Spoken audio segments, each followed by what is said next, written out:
Lot, sir. Con, for water. Bobbity. Bobbity, bobbity. Bear with me 1 second, Israel.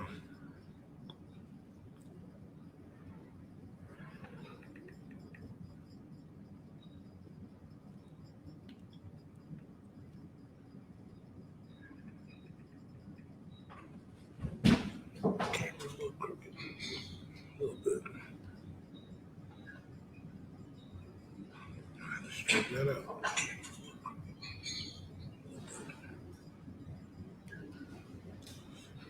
Give me 1 second.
Mm-hmm.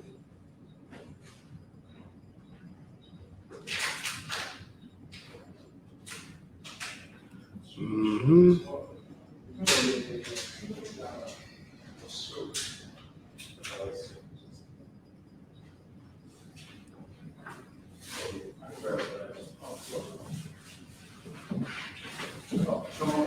Shalom, my God, little curse.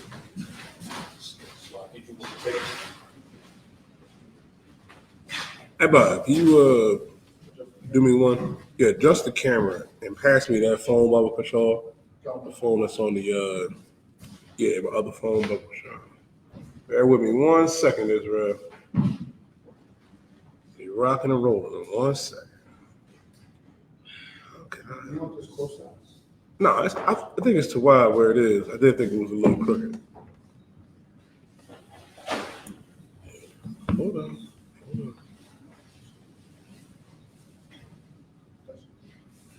All right. Look at that, we got a Bible and Apocrypha up here too. It's a lot here, Israel.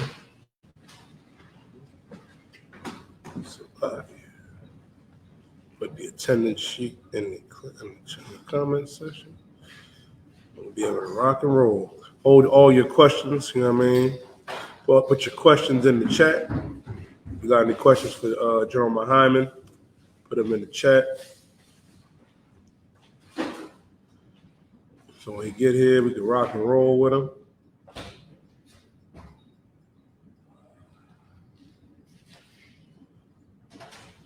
Mm-hmm. Mm-hmm. All right. All right. Put this right here. What I bought, I appreciate it. Get 2 double A batteries on the Zero 2. Bubba for sure. Yeah, we're gonna need it. All right, Shalom, Israel. Yahweh Bashim Yahshua Thumb, Yahweh Shema Thumb Bashim Yahushua.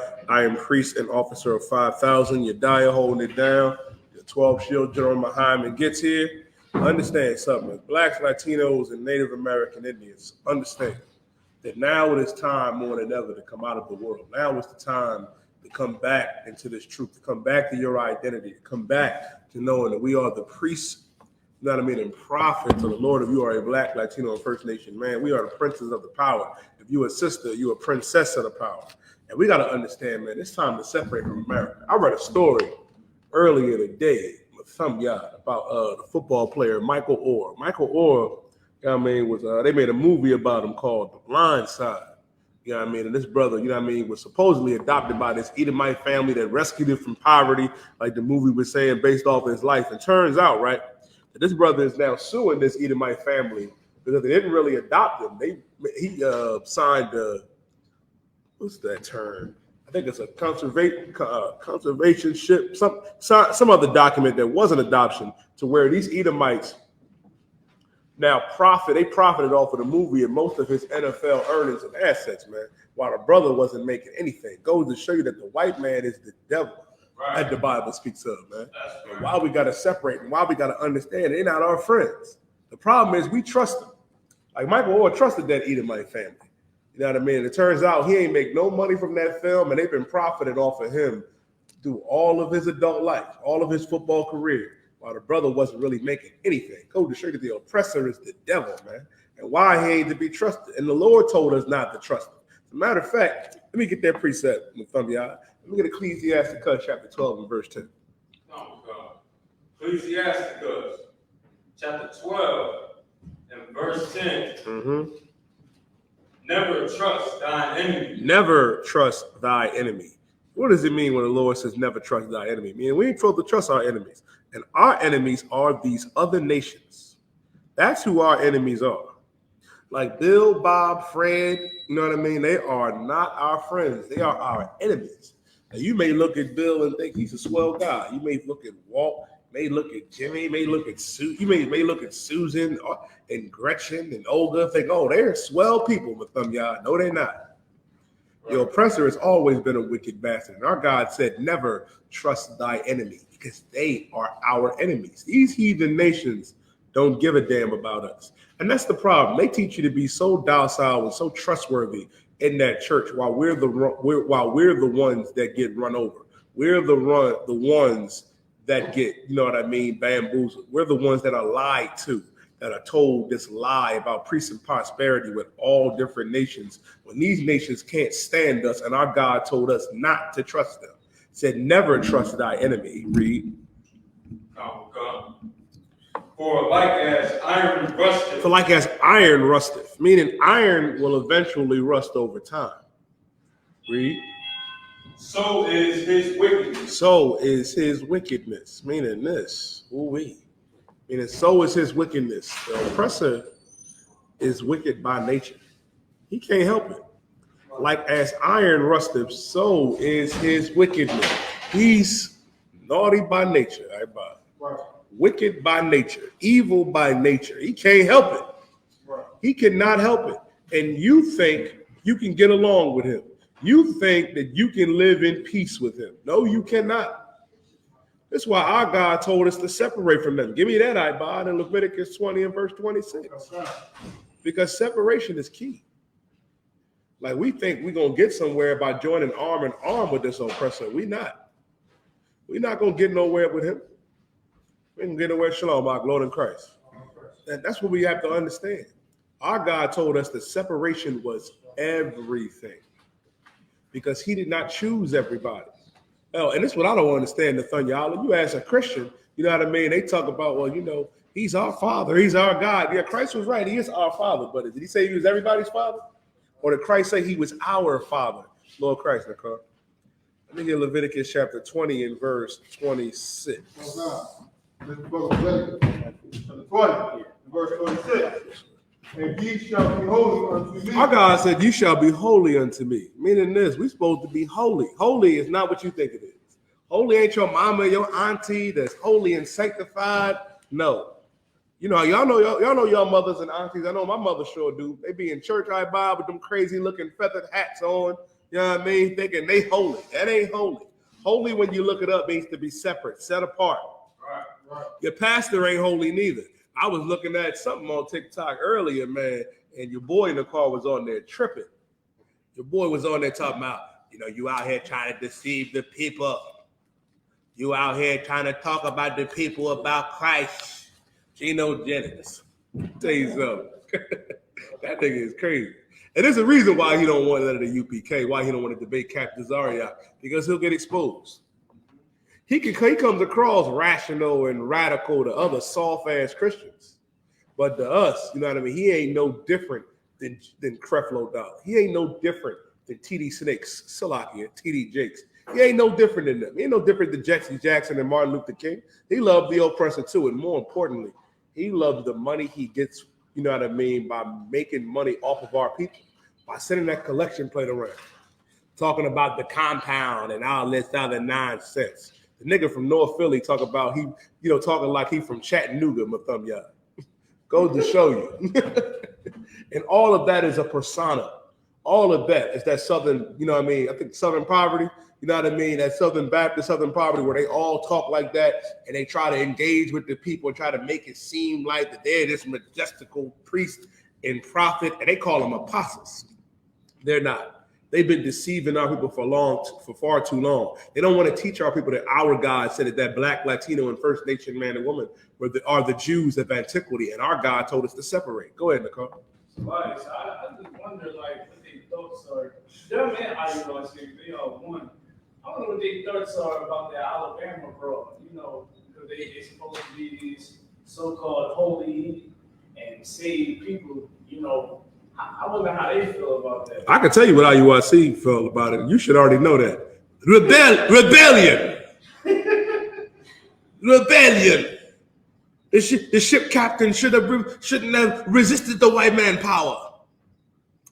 They hate black. And that's another thing too, man. Our people don't understand. They look at us like, oh, you just always dogging them and talking about them. No, we're trying to warn you, Black, Latino, and First Nation, man. Those men hate our people. They hate our people.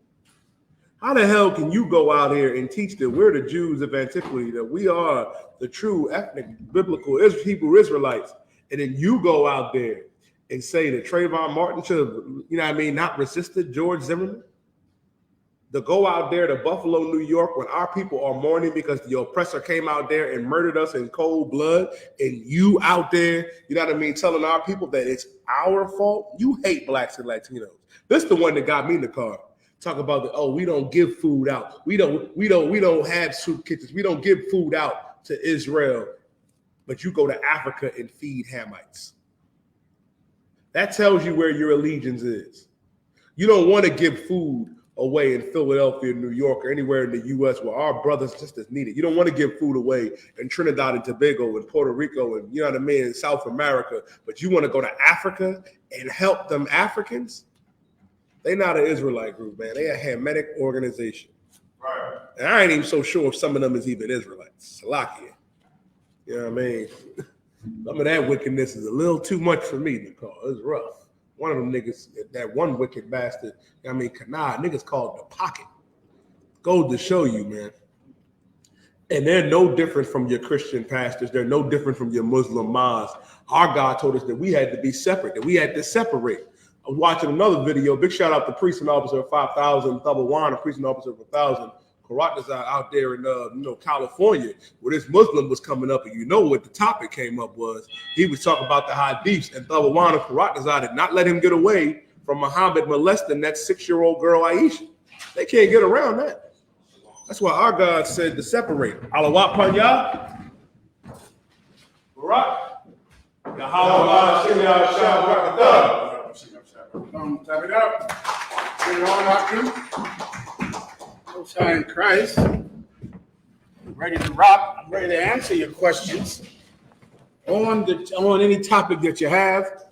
Also, I'll give you the Israelite School of UPK's official breakdown on the wildfire that's happening or happened, I believe, in Hawaii, if I'm not incorrect. All right? Everybody gets it? First, let me tell you this right here. Pasati, mi gente. Mi nombre es General Mahayaman. Soy tu hermano. Estos son los anuncios. Somos la escuela israelita de conocimiento práctico universal. Comenzamos en 1 Oeste Calle 125, Harlem, Nueva York. Desde 1969, debajo el comando de el general Yahana. Carnales, esta es la verdad. Si tú eres latino, negro o indio nativo, tú eres Israel. I'm fine, warrior. El pueblo elegido, Dios. Tu madre y tu padre dicen que somos un culto y mantienen su iglesia sin culpa. With that, I'll answer any questions that you might have in the chat rooms or in the physical room we're in right now, all right? Yediah? Need a minute? You got one question. What about appreciate that.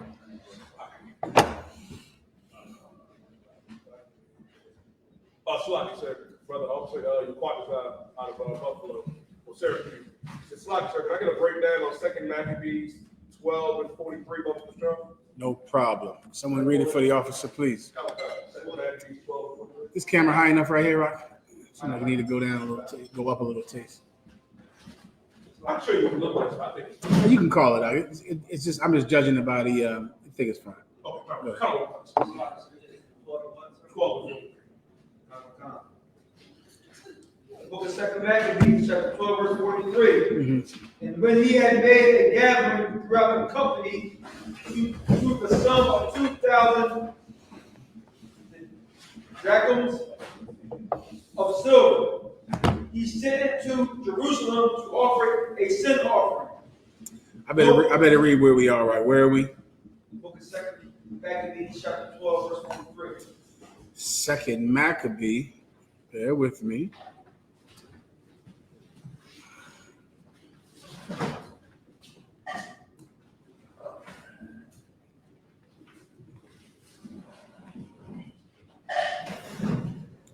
I'm sorry.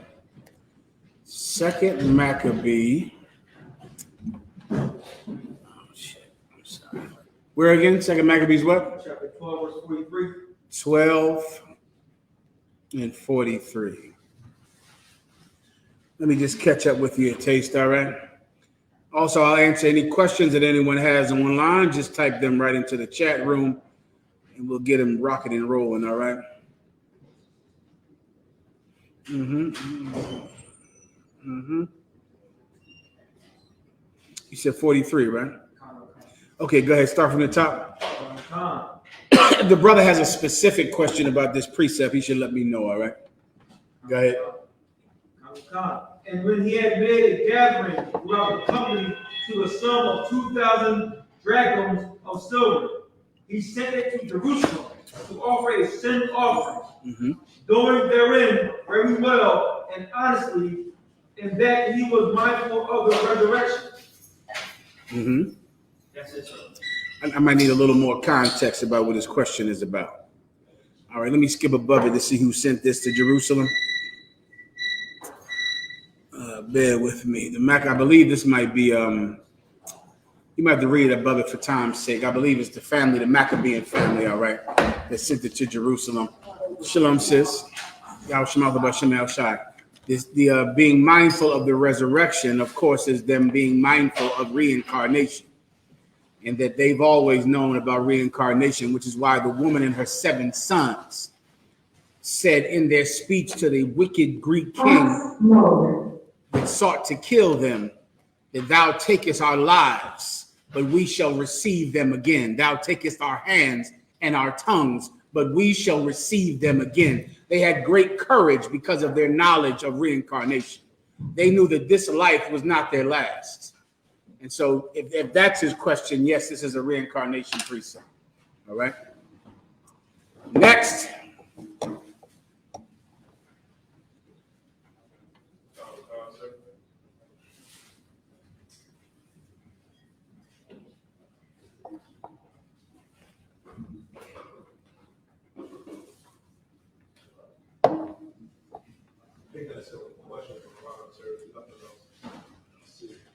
Get the video together I sent you today about Hawaii. As everyone knows, I would hope everyone knows about the forest fire. Was it in Hawaii? Yeah. the forest fire that happened in Hawaii. Oh, Lord, the Most High came through Hawaii, brother. He came through there with great power. Get a Most High hand. Came through there with great power and destruction. And for those of you out there watching and who don't understand that the Israelite School of UPK has prayed for so many years under commanding General Yohana, and the men who passed this school to his capable charge have always prayed for the prophecies to come to pass. The prophecies of war and destruction and death and famine, because we know that until the rest of this world hurts, no one will care about our pain. No one will care. This world could be a paradise for everyone. And as long as we're dying and they're not, then no one would ever care. No one would ever care about the suffering of the ghetto, the suffering of the barrio, the suffering of the reservation. But the Most High God shows through his prophecies that the end of our hell is near. And all of these things you read about in the Bible, you're going to see them happening on the news. This month was the hottest month in the history of the planet. That's what our oppressor has said. And there are natural disasters happening that people could not imagine a few years ago. Why are these things happening? Because Jesus Christ is on his return. Christ is coming back. And when you see what happened down there in Hawaii, you should not only think about the Hawaiians and what they must have felt like. That the news set up that the windstorm was so terrible with fire that the fire was traveling 1 mile per minute. 1 mile per minute. And they could not get away from it. And they ran as hard as they could and then drowned in the ocean trying to get away from the fire. That's a terrible death, especially when you're in a place where you believe nothing bad can happen to you. When you believe you're in paradise. Oprah Winfrey last month, well, I think about 3 months ago, she spent $6 million on 850 acres of land in Hawaii. 6 months ago. I'll take it upstairs to Water Warrior. That's it. She went down there after the firestorm. She went down there trying to offer blankets and aid and food and help. The people of Hawaii rejected her. They refused to take the help of Oprah Winfrey. They would not take her blankets. They would not take her money. Because now the people of Hawaii are realizing that they're going to have to depend on themselves. Right. That they cannot trust all of the rich people that come over to Hawaii to have pleasure vacations and meanwhile leave them to die when the fire starts. This also another thing. This week, Hawaii, play the video if you don't mind. Hawaii has the most sophisticated warning system on the planet. Because why? Because of the volcanoes and one other thing. It's a storm. Tsunamis. I think there's another way, but tsunami might be perfect. Because of tsunamis and volcanoes, they have the most sophisticated warning system on the planet. And the thing did not go off. They got no warning at all. All they saw was fire running at them a mile a minute. Now, those of you that have ever ran a mile, you can imagine how fast that is. 1 mile a minute. That fire was running at them, chasing them into the Pacific. Come on. If I could, sir, from my knowledge of the happening on the island what happened in Hawaii, usually it's volcano eruption. Mm-hmm. Usually they try not to live near the eruption site. Mm-hmm. But what happens is if it does erupt, they gotta you having a problem? Second, you having a problem up here?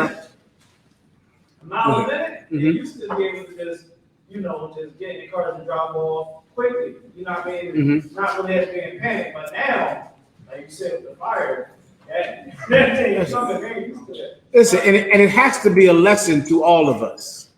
I know you watch the news about what's happening in Hawaii, and you can feel sorry for the people of Japheth. They're not Israelites. They're not the chosen people of God.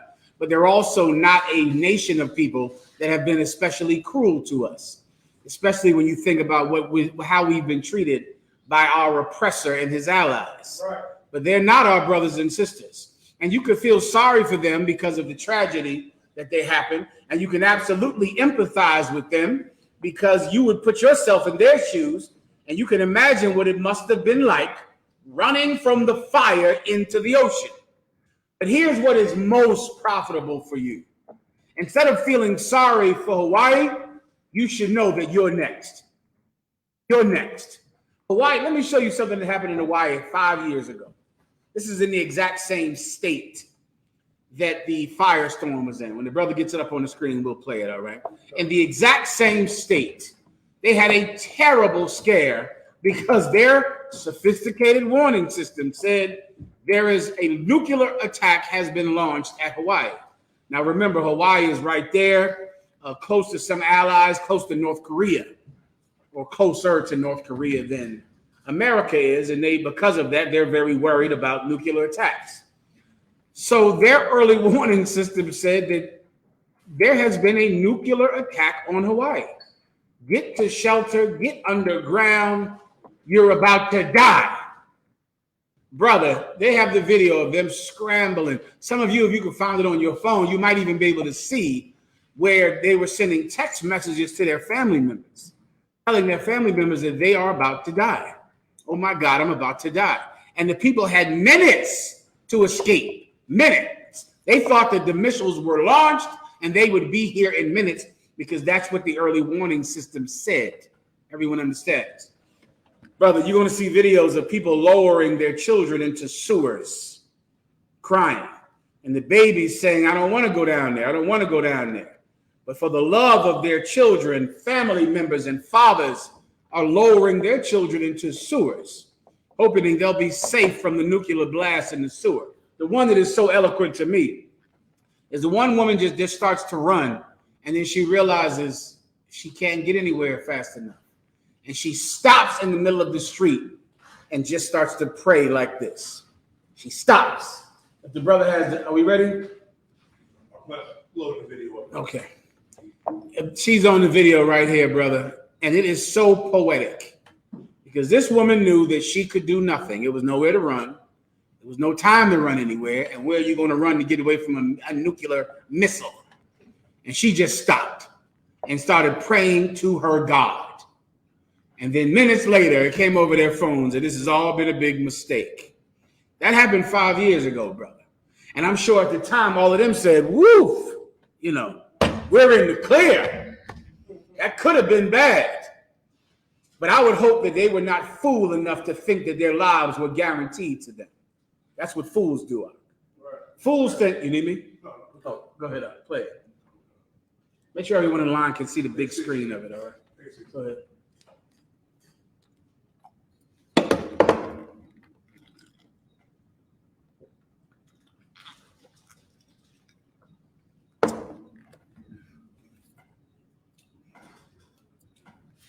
Seems like you need some more time, all right? I'm gonna keep going.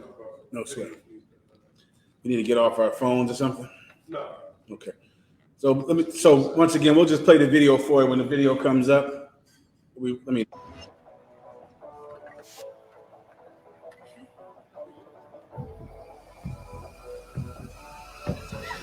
read a couple real fast.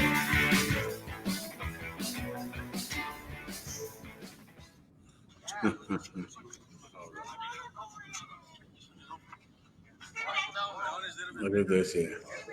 I'm gonna send this one. I'll read this one to you right here, right?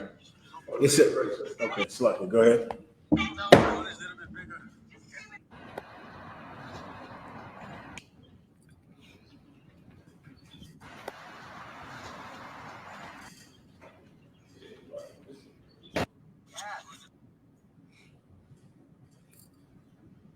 I'm gonna have to move on. All right. Can't do it. See the look? That's fine with the sound. That's him lowering his daughter into the sewer. And I want you to pause it when they show the woman praying. And the little girl is saying, "No, I don't want to go down there." He's pushing her. Look at this woman right there. Stop. Pause. I'm sorry. A little more. Let me just see her. If you can freeze the screen on her right there. Right there. You see it? Can y'all see though? It went dark for me. It went dark. She just stopped. Right there. She just stopped, brother, and just started praying. because she had no time. She was going to die. And all she could trust in is her God to get her out of this. Let me read one or two of the text messages that they sent. These are from people's phones after the event was over. This one says, we are under an immediate missile threat. We are seeking shelter in the basement of the hospital. I'm really scared. I love you, and I'll keep you updated the best I can. 4 minutes left. They launched it. Please pray we get inside in time. We're in a shelter. I'm shaking. Pray for Haley. That's what someone wrote about their little daughter. They were terrified. They thought they were going to die. And then they were saved. It was a false alarm. And they thought that their lives were guaranteed. Hubris is a terrible thing to have. Hubris is like to be overly confident in something that you should not be confident in. And if this world could live in fear of God's judgment every day, it would change everything about life. Everything would be different. The problem with this world is people think that their lives are guaranteed. People think that the Most High God will not judge them. They think that because of the hypocrisy of the Christian church. The Christian church teaches you to not be afraid of the Lord. And because you have no fear of the Lord, you have no warning when death comes. I'll give you something that's better than feeling sorry for Hawaii. Prepare for the day when it's your turn. What do you want to do in that day? Let me give you a precept. Give me the book of Proverbs, the 14th chapter. Give me Proverbs 14. Stand by. Give me Proverbs 14 and 27. We'll read a few precepts right there. You can just keep playing that if you want. It should. All I need is the beginning half. All the people running. Whenever whoever's going to read it, let me know. All right. Mm-hmm. Mm-hmm. This is the book of Proverbs. This is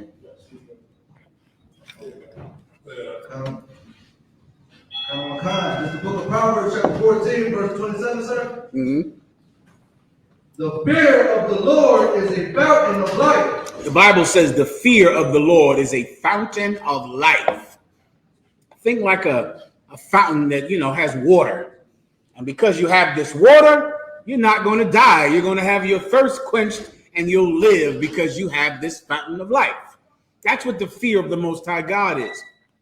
Don't believe the Christians when they tell you that everything is going to be okay, that nothing bad will happen to you, that you're going to hit the lottery every day. You're going to leave your husband and find someone better. You're going to leave your boyfriend and find someone better than your boyfriend. The Christians love to feed your hubris, to feed your self-confidence, to feed your belief in this unconditional love from this God that is not the God of the Bible. But the God of the Bible is the one that destroyed these people in Hawaii.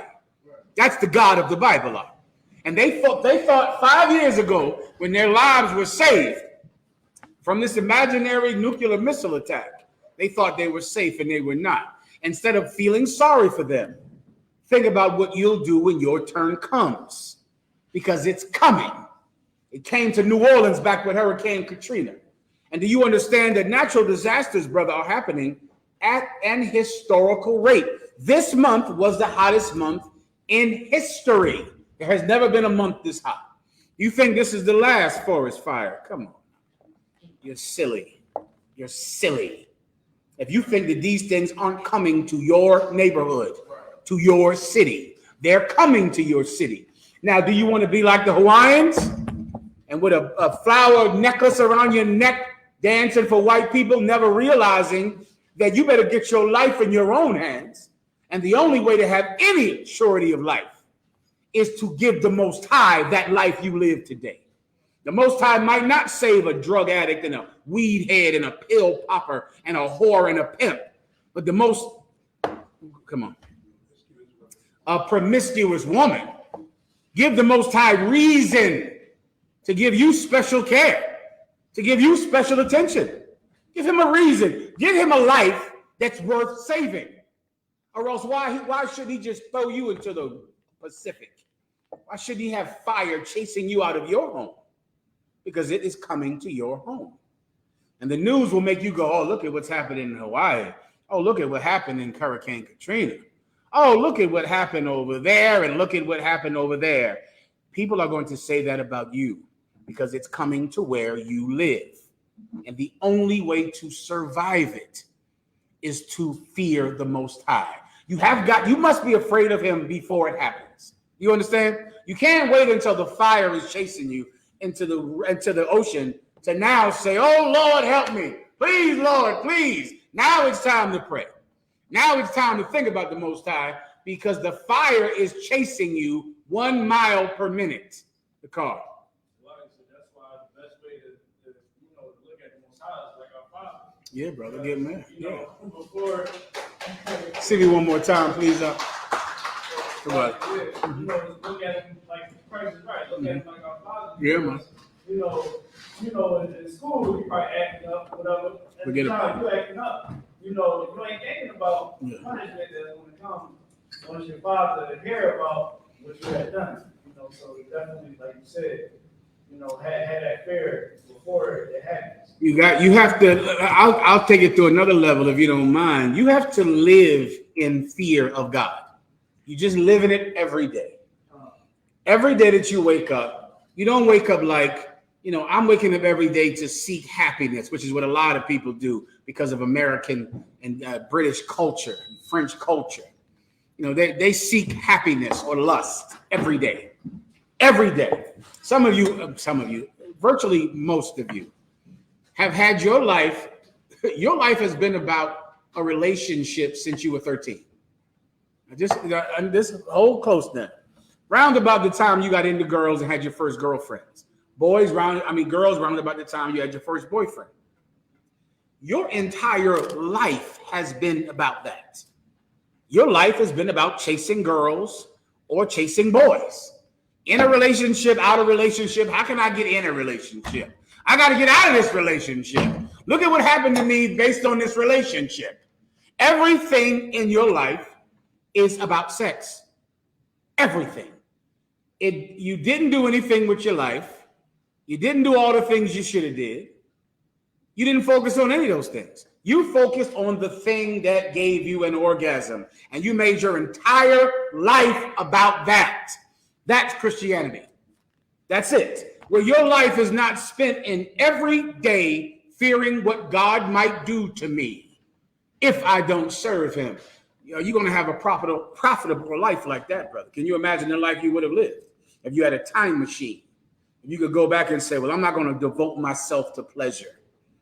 I'm not going to just devote my whole existence to finding a man, getting a girl, finding a girl. What do girls like? What do boys like? How do boys want me to dress? What should I have to get a girl? How can I leave her and get a new girl? How can I leave him and get a new man? Your entire life was that, and think about what you did not do. Well, there's coming a time when you're going to be stuck sitting, praying like this while the fire chases you into the ocean. And you don't want that. You want to think about this before then. You want to get up in the morning and fear the Most High, knowing that, my goodness, I'll be like the people in Hawaii. It'll happen to me. It happened in New Orleans. If you're from New Orleans, I don't have to teach this out. This taught itself. In New Orleans, when the water just kept coming, and then they're climbing on their roofs. On the roof. Give me some pictures of Hurricane Katrina. If you think that this is, something that happens on the other side of the world. This happened here. Right here, and the water kept coming and kept coming. And then go look up something called real estate racism. Real estate racism is the practice of putting neighborhoods in areas that will be most directly affected by natural disasters. That's where Black and Latino neighborhoods are and reservations are. Your Black neighborhood is somewhere that is going to get flooded. And they make sure to put your neighborhood where it's going to get flooded, where it's going to be hotter. It's going to be sometimes 30 degrees hotter in Black and Latino neighborhoods.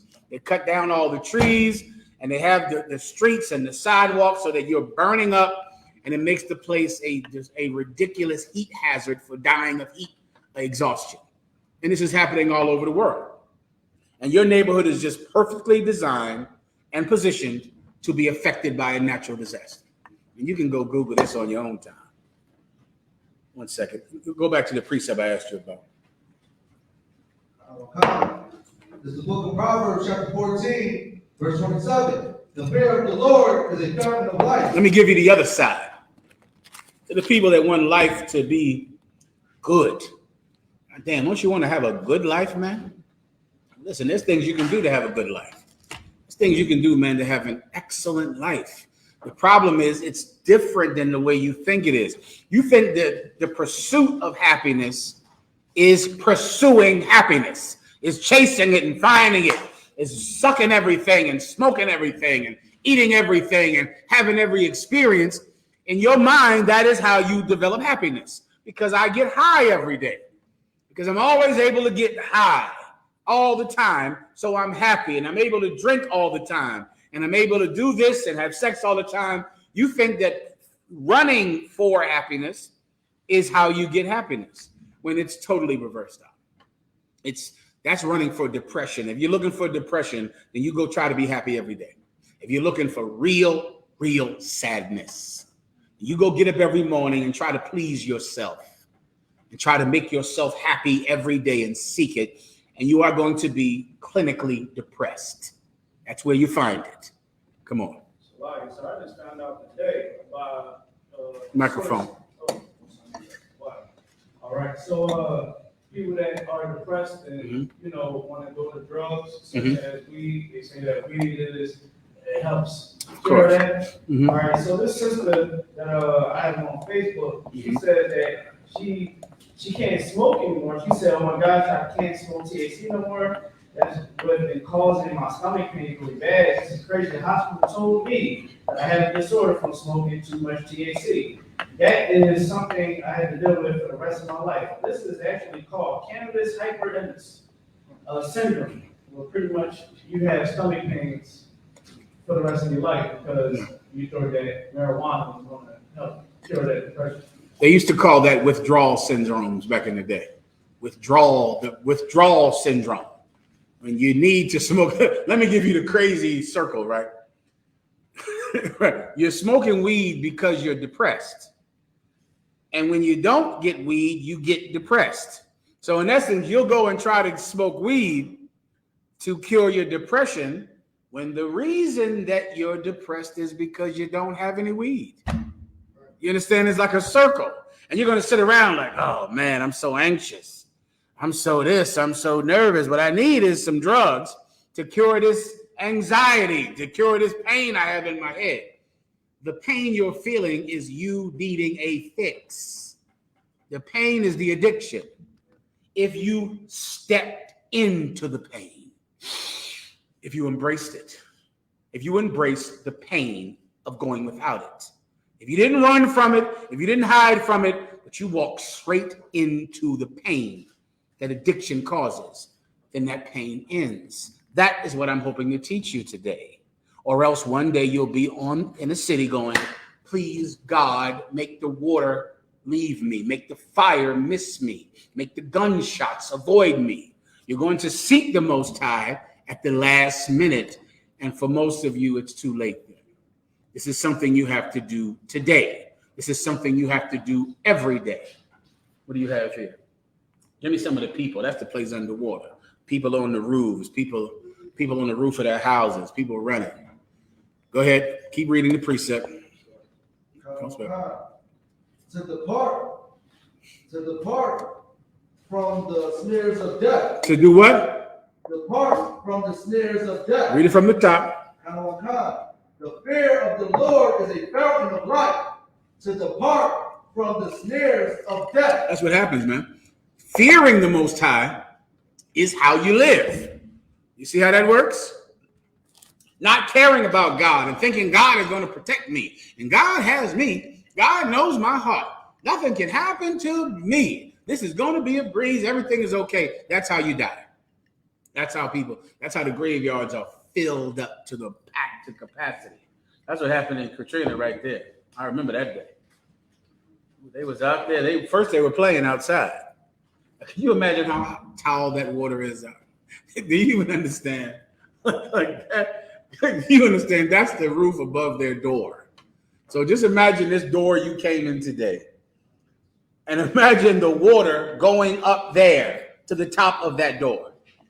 That's it. That's what happened in minutes. Minutes in Hurricane Katrina. You think that's finished? It's just getting started. Natural disasters are going to increase. Forest fires. It's in the book of Jeremiah, brother. It's going to happen. Keep reading. You got more? I'll take more. Go ahead. Verse 28. And the multitude of the people is the king's honor. I think that's it. Throughout. Everybody understands. Those are your precepts. So when you go out in the street, you take all of your fear of the Most High scriptures, and you make people understand that it's coming to them so that they can take the measures that must be taken to save the lives of them and the people they love. What measure must be taken? You have to fear the Most High God every day. Be more afraid of him than you want to get high, and you need a cigarette. A cigarette rules your entire life. You can't travel. You can't get on a goddamn plane because you need to smoke. You can't do anything in life at all because of your lust. Well, that is why you're going to die. All of the praying and singing and praise dancing will not save you. Right. Instead of feeling sorry for the people in Hawaii, you should take measures because your time is coming. You're next. All right? Everybody understands. This is them again up on the damn roof, begging for the helicopters to come save them. All right, next. Any questions on the line? Go ahead. But to him that worketh not, but believeth on him that justifieth the ungodly, his faith is counted for righteousness. Solid. Give me 2 verses above it, all right? Romans chapter 4, verse 1. What shall we say then? That Abraham our father, as pertaining to the flesh, hath found. What should we say then as Abraham our father, as pertaining to the flesh? What is that telling you about Abraham? It's real simple. It's right there in front of you. As Abraham our father, as pertaining to the flesh, hath found. How is Abraham our father? Come on. Through sex, through flesh. Meaning what? This precept is not talking to our oppressor or any other people on the planet. Because Abraham is our father as pertaining to the flesh. Just like your physical father in your home or the one that you know of, right? He's not your spiritual father. He's not the Father God. He's not your father because he teaches you and guides you. He's your father because he had sex with your mother. Well, Abraham is our father as pertaining, meaning concerning the flesh. He's our actual father. Now you need that because if you're an oppressor reading this, this is not talking to you. This is not about you. This has nothing to do with anyone who is not Abraham's father as pertaining to the flesh. Does everyone understand? Keep going. For if Abraham were justified by works, he had whereof to glory, but not before God. If Abraham was justified by works, he would have whereof, or he would have reason to glory, but not before God. I'm going to ask you what that means in 1 second. After you don't get it, I'm going to tell you what it means. Read it one more time and then keep going. Verse 3. It's like verse 2. For if Abraham were justified by works, he had whereof to glory, but not before God. Keep going. Verse 3. For what saith the scripture? Abraham believed God, and it was counted unto him for righteousness. Boom. Who wants to break it down? For if Abraham was justified by works, he would have whereof to glory. That's all I need for now. The car.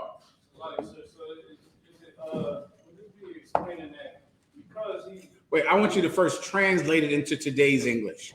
If Abraham was justified by God, he would have whereof to glory. What does that mean? Just first, which is if you want to, it's a tool that Commanding General Yana taught me years ago. First, translate it into my language, right? Into what it means in my language. Go ahead. Who wants to give it a shot? If not, I'll give it to you. You're dying. If Abraham was justified by the things he did, he wouldn't he would have reason to glorify himself. Give him a hand. That's it. If Abraham could be made righteous, meaning if you could say, Abraham, you got it. You did the right thing. That's what justified means. Alexa, what does justified mean? Justified is a form of the verb justify, which is usually defined as to show, an act, claim, statement, etc., to be just or right. That's For it. more, Alexa, stop. If Abraham could be justified, meaning if the Most High could say, you're right, Abraham, if that was based on works, meaning actions, he would have reason to glorify, but he would never glorify himself before God. Does everybody understand? Meaning Abraham did what the Most High told him to do. He did it. His actions were just. What are we speaking about in particular right now? You died. Abraham, which is one of the most famous things that he's known for, the Most High God told him to sacrifice his son Isaac. Told him to take him to a mountain and kill him on an altar and unalive him on an altar. Abraham said, "Come out of one canoe." Took his servant with him and lied to the servant and said, "Yeah, we're gonna kill a lamb. We're gonna unalive a lamb up there. The lamb is waiting for us up there at the top of the mountain." That was not true.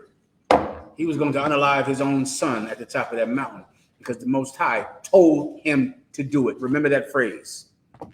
Abraham took his son to the mountain, tied him up, and put him on the table. His baby son said, "Daddy, where's the lamb at?" "Oh, don't worry about that, young brother." He laid him down on the thing, tied him up. At that moment, the Most High stopped him and then showed him a lamb tied to a bush and said, "You're going to sacrifice that lamb." Because the Most High was doing something that he does every day, all day. He was testing him. And that is what life is, brothers. Test. One test after another. One battle after another. One opportunity to prove your value or to prove that you are not valuable. Every day. Every day it's going to happen. Abraham woke up that day, brother, and that was his test, and he went and did it. And then the Most High God, as usual, gave him a lamb to kill, and he did not kill it. He did not unalive his son because that's unlawful, and he did not do it. And then that was that, and it was great, and boom, Abraham became the father of the patriarchy. He became one of the three men that we all right now today lean on for the reason that we are the chosen people of God, and we have the covenant of God today. He did it. So, if works could make him right, he would have reason to glory himself, but not before God, because Abraham would never glorify himself before God. He wouldn't do that. He wouldn't puff up himself in the sight of the Most High. That's not something he would do. Why? Because he was justified. He was a righteous man. He doesn't have what? You die? But take me home. Show me that I'm not wasted my time today. He doesn't have hubris. We went over that earlier. Hubris. He's not like the people like Oprah. He's not like the Christians that think, nothing can happen to him. He is righteous. He did it. He went to sacrifice his own son. So he could glorify himself, but not before God. He wouldn't do that in front of the Most High. He would never do that. He doesn't have hubris. He doesn't have extreme pride, extreme arrogance. That's not him. Everyone understands, right? That's what you need first. Come on. Sir, hubris is spelled with an H or a U? I can't. I do not know. You can look it up, or I could ask Alexa anything you need. All right. Let's go ahead. Come. For what saith the scripture? Abraham believed God. Here we go. Go ahead. Abraham believed God. Go ahead. Come. And was counted unto him for righteousness. And his belief was counted unto him for righteousness. Why is this important? Because Abraham predates Moses. You understand? And so at this time, people counted righteousness by whether or not you kept the law of Moses your entire life. So if you ate pork before, you were not righteous. You had to die. You couldn't be accepted in the congregation of Israelites. If you did not celebrate the Passover every year, you could not be accepted in a congregation of Israelites. If you worship Diana or worship some Greek or false god, an Israelite would never accept you. If you were not from Israel, not from Jerusalem, if you lived in a land that was run by heathens, no one accepted you because they knew you were over there eating what those heathens ate, living how they live. And people in Jerusalem would never accept you. That's what you need to understand this precept. Paul is going to those people who are not accepted by the people in Israel, by the people in Jerusalem. He's going to them to convert them back into the law of their forefather Moses according to the flesh. They're now going to go and do what Abraham did. Why? Because Abraham is their father according to the flesh. Come on. I have a precept too. Please. About Abraham. Go ahead. Genesis chapter 26 and verse 5. Because that Abraham obeyed my voice and kept my charge, my commandments, my statutes, and my laws. That's a precept. So Abraham is the man. He obeyed the Most High. He was righteous. He did what he was supposed to do. He could glorify himself, but he would never do that before the Lord, thy God. That's what you need first. Keep going. Because Abraham believed God and was counted unto him for righteousness. Verse 4. Now to him that worketh is the reward. Now to him that worketh is the reward. Who is him that worketh? Who are we referring to? Abraham. Abraham is him that worketh. He gets the reward. That's what the situation proves to you with Abraham. If you do what the Most High tells you to do, you'll get a reward, just like Abraham. Continue. Not reckoned of grace. Not what? Reckoned of grace. Not reckoned of grace. What is grace? Who knows? The car. It's like a time period of mercy. Like grace period. Grace is a time of forgiveness. That's what grace is. When you get a pass for what you've done back then. That's why every sister that changes her life and comes into the UPK is a what? Who knows, sister? We say it all the time. Anyone know? I'll give you a shot. A virgin. You come into the truth and you marry a brother in this school, you have never had sex before. You've been with him and him only your entire life. It is something that we fervently believe and practice. Why? Because you are forgiven for what you've done in the past. You're given grace for those things. Everybody understands? You're a brother that you come into the truth and you might have killed someone or unalived someone or did terrible things or did prison time or whatever. You've never unalived anyone. It never happened. Everybody gets it. And that's how you just have to live. Like that didn't happen. Who shot you? I don't know who shot him. I don't even know he got shot. Who are we even talking about? Whoever unalived him, who knows? That didn't happen. That never happened because that wasn't you. Everybody gets it? That's something that we fervently practice and believe in now because it's in the Bible. Those crimes that you might have committed in the past, that was during your time of grace. You're being forgiven for that. Everybody gets it. So if you never unalive anybody, if you never go out and have sex with someone you shouldn't, right, then you don't need to have grace because you've never done anything wrong. You're just righteous because you've never done anything wrong. And that's fine. You'd be like Abraham. Abraham didn't do it. He did the right thing. And so he's righteous, right? But it's not because of grace, right? You get my point? It's not because of grace. Our righteousness is because of grace. Why? Because we have done those wrong things, but now we've decided to pass our test. Now we've decided, now we're going to do what Abraham did. Now, even though we've broken the law of Moses, we can still be justified. We can still be righteous. All we have to do is obey God right now, just like Abraham. Even though we've broken the law, every law that Moses gave us to keep, we broke every last one of them. So now here we stand only justified by grace, but not justified by works, because we sold drugs and we had illicit sex and we did this and we celebrated Christmas and Halloween and we ate pork and shrimp and crab. We did all of those things that are prohibited, that are forbidden. We can't do them. We've done them. So we can't be like Abraham in that aspect because we have not obeyed God. But we can have grace and start obeying him now, just like Abraham did. We can begin. We can pass our tests. Keep going. Now to him that worketh is the reward, not reckoned of grace, but of debt. But of what? Debt. But of debt, meaning I did what the Most High told me to do. I owed him that. The Most High told me to do it. I did it. Read it one more time.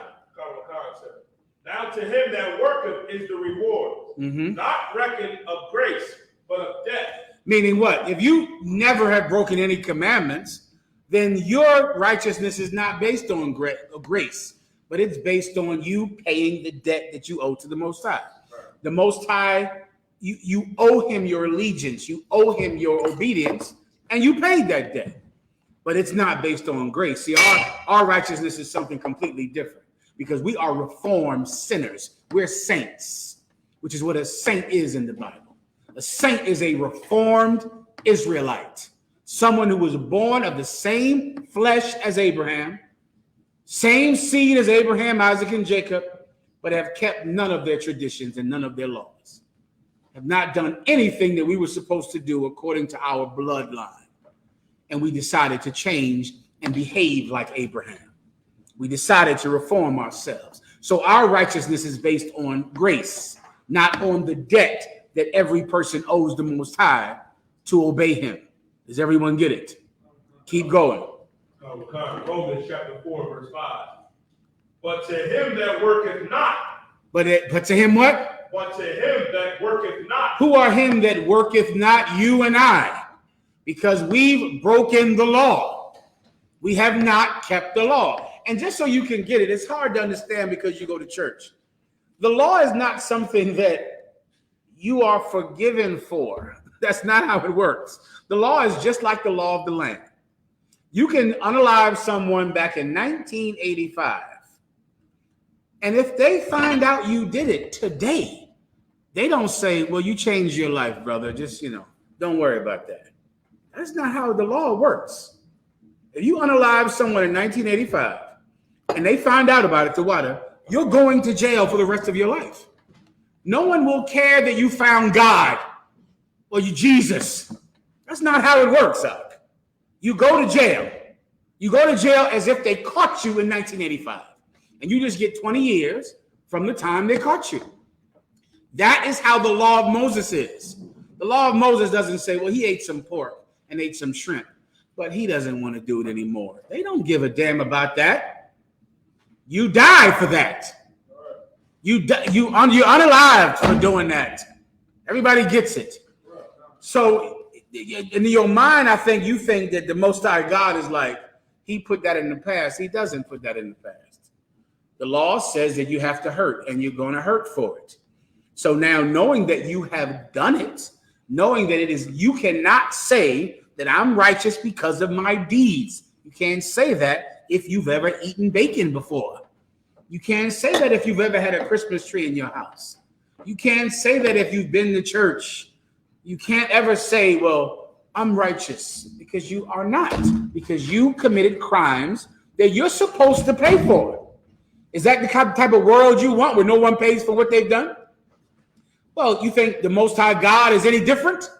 You've committed crimes and did horrible things. You're supposed to pay for it. You're supposed to go to jail if you unalive someone back in the day.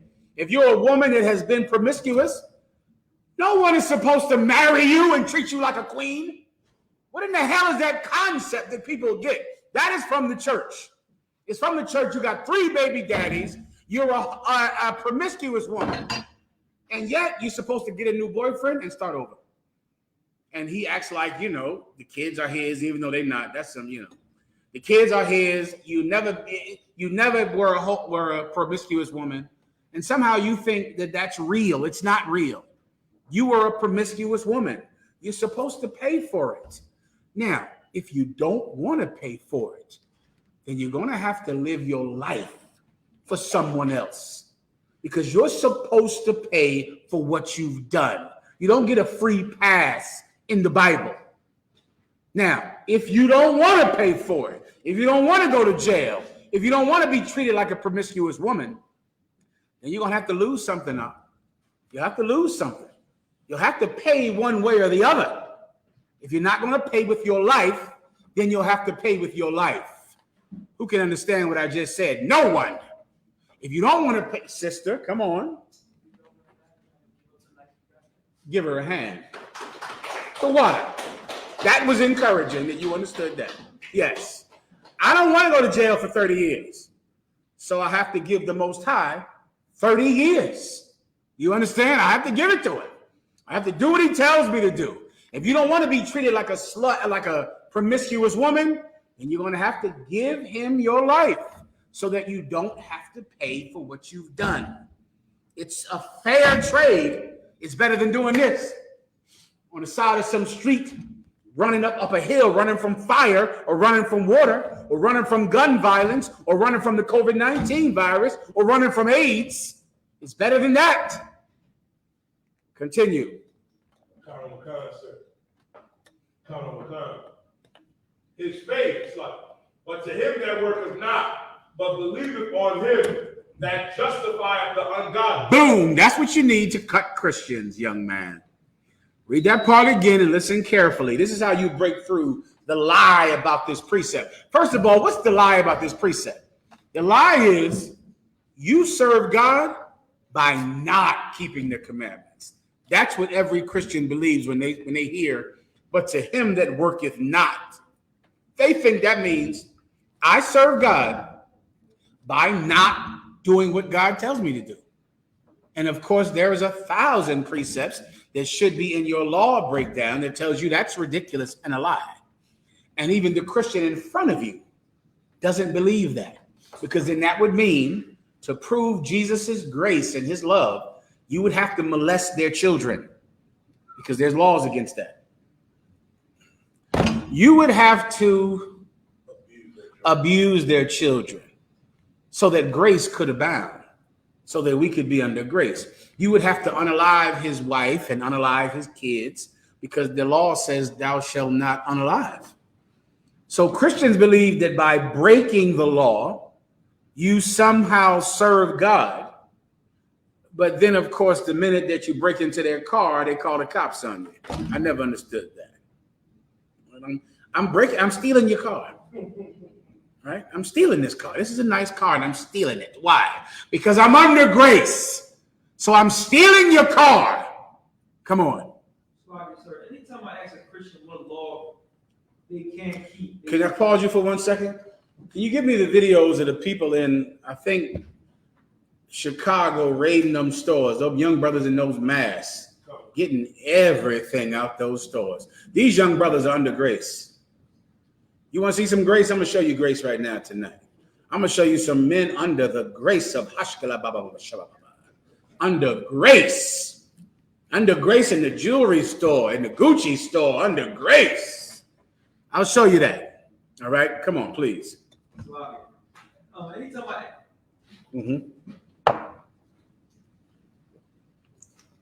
anytime I ask a Christian what law can't they keep, because they say you want to keep the laws. I say, which law you can't keep? They never give you an answer. Like, they just generalize, say all of them. Right. Which one are they talking about?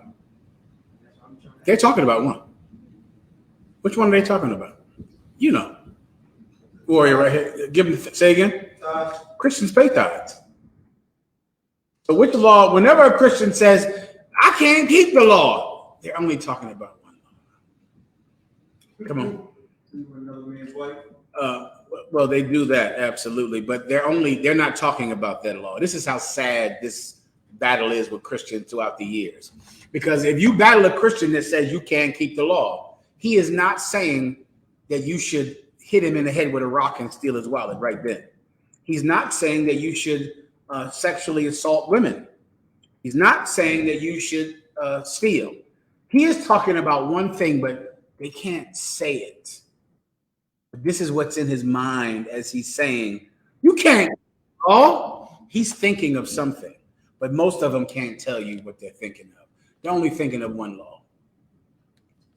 Who knows? You know? That's like eating pork. Eating pork. That's it. When a Christian says the law is done away with, you don't keep the law. Oh, so we can murder, so we can unalive? No, I ain't saying that.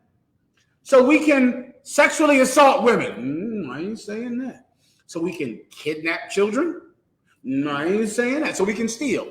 I ain't saying that. So we can, what law are we talking about? I ain't going to tell you. Because that Christian knows this is all about bacon and nothing else. Because that is how lustful they are. If you say, if a Christian says the dietary law is done away with, ask him, so then is it right for Chinese people to serve you cat and dog instead of chicken and General Tso's chicken? What will he say? He will say, no, I can't eat any rat. I can't eat no dog and cat. He will say that's wrong. Why can't you eat dog and cat if the dietary law is done away with? Because when he says the dietary law is done away with, he is just talking about his right to eat bacon, and that's it. He is not even thinking about it with that such depth. You understand? You're thinking about it with depth, like, damn, the law is done away with. That means I could unalive you. I could unalive your children, your wife. I could sexually assault your wife. I could steal your car right now. I could hit you in the head and steal your wallet. He is not thinking about it that deeply. He just wants bacon. He just wants to put bacon on a hamburger, bacon on a hot dog, bacon in the macaroni and cheese, bacon on every stupid thing that doesn't need bacon. That's all he wants to do. Do you understand? That's Christians are, because they wake up every day chasing happiness. Just trying to eat something that is delicious. And the thing that's delicious to them. They're not trying to fight for cats to be eaten or rats to be eaten. No. They're against that. They hate the fact that Chinese people might be giving them cats. They don't like that. They just want bacon because they're a simple and ignorant folk. Everyone understands. Salakia. What am I missing here? Am I missing something? Who is reading? You need me? Please, go ahead.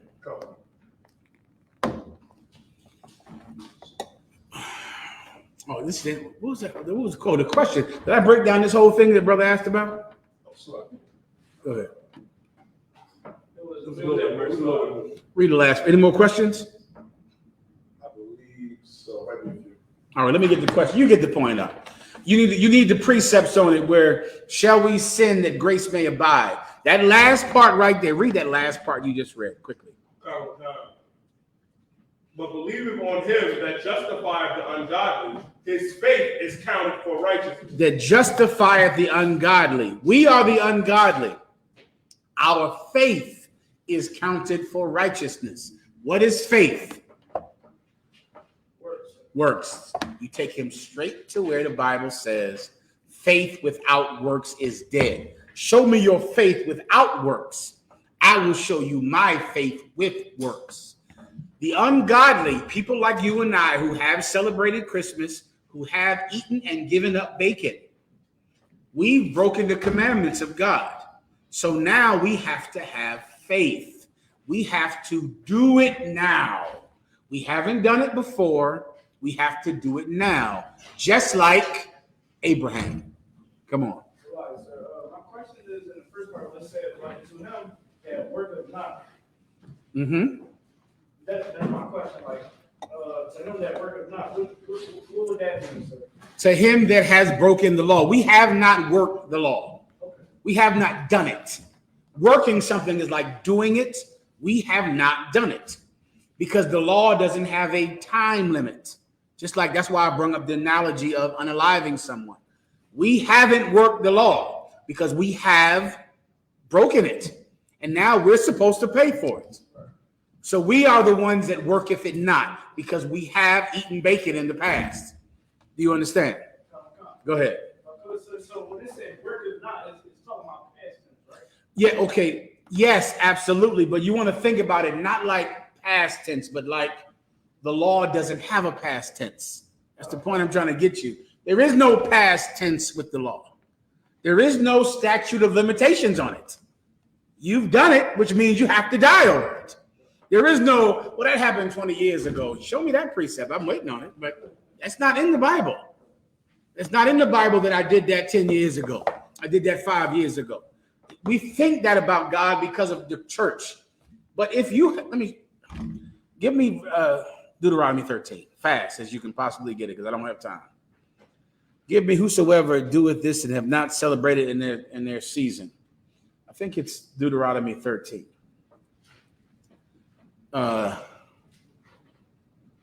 Deuteronomy 13, where it says, you know what I'm talking about. When you get it, let me know.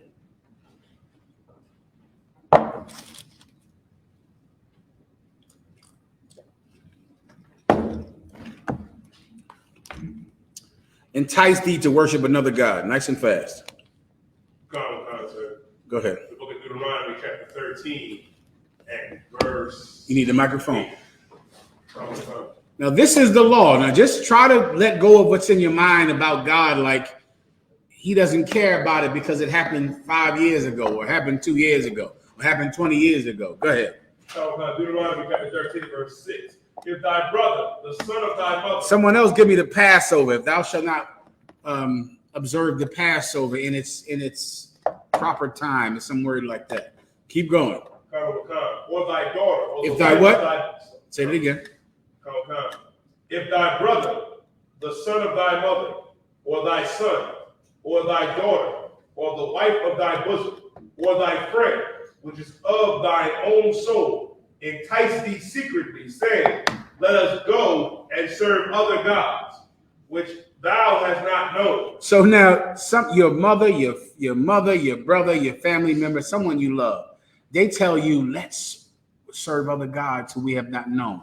What would that be like? Hey, can you come to my church? Hey, can you come to my mosque? Hey, can you come to my religion? That is you enticing someone to serve a God that the Israelites have not known. Go ahead. Nor thy fathers, namely of the gods of the people which are round about you, nigh unto thee, or far off from thee, from one end of the earth, even unto the other end of the earth. Thou shalt not consent unto him, nor hearken unto him. Neither shall thy eye pity him.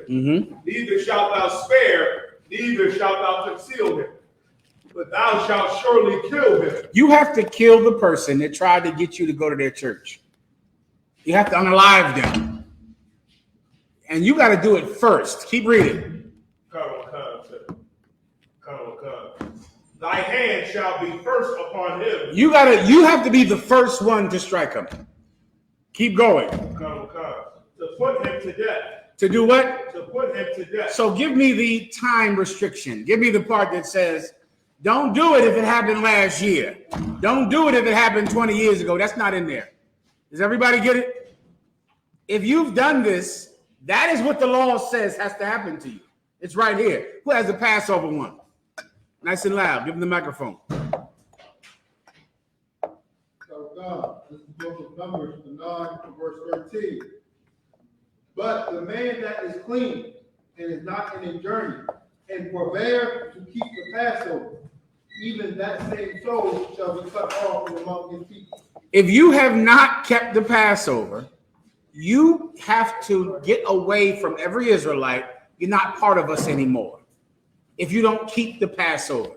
So you just came into the truth 5 years ago, which means you have years of not keeping the Passover. And according to the law, you cannot even come in this nation anymore. You're done. That's the point. That's what Paul is dealing with. He's going to brothers and sisters who are cut off from their people. Any more? A little bit more, sir. Because he brought not the offering of the Lord in his appointed season, that man shall bear his sin. You're cut off forever. So now imagine saying, I want to come in the nation. I want to start celebrating the Passover now. What will the Levite priest tell you? Who wants to know? It's simple as it could be. Hey, listen, I'm ready to keep the Passover now. I'm ready to start doing it. Well, have you always done it? No, I didn't. This is my first one I ever did. Who are you talking to? They're killing you. They're unaliving you. Do you understand? Your mind is like, you know, the Most High God is some joke that you don't have to do what he says for your entire life, and then you can wake up one day and decide you're going to do it. And he'll go, okay, that is not him. If not for our king and the sacrifice he made in blood, none of us could even come into this school. None of us could come into the truth because we worketh not the law. We didn't do it. We didn't keep the Passover. We entice people to come to your church or to come to your fake Israelite group or to come to your mosque, which means you have to go. But because our king gave his life for us, we are under grace. Now, the Most High can just act like the things you've done were done during the time that you're being forgiven for. And now your new life belongs to Christ. That is what this precept is about. There's 1,000 precepts backing it up. The one you need quickly is, shall we sin that grace may abound? God forbid. You cannot sin because you're under grace. What is sin? The breaking of God's commandments in 1 John, the 5th chapter. All right, I'm done with that. Next topic.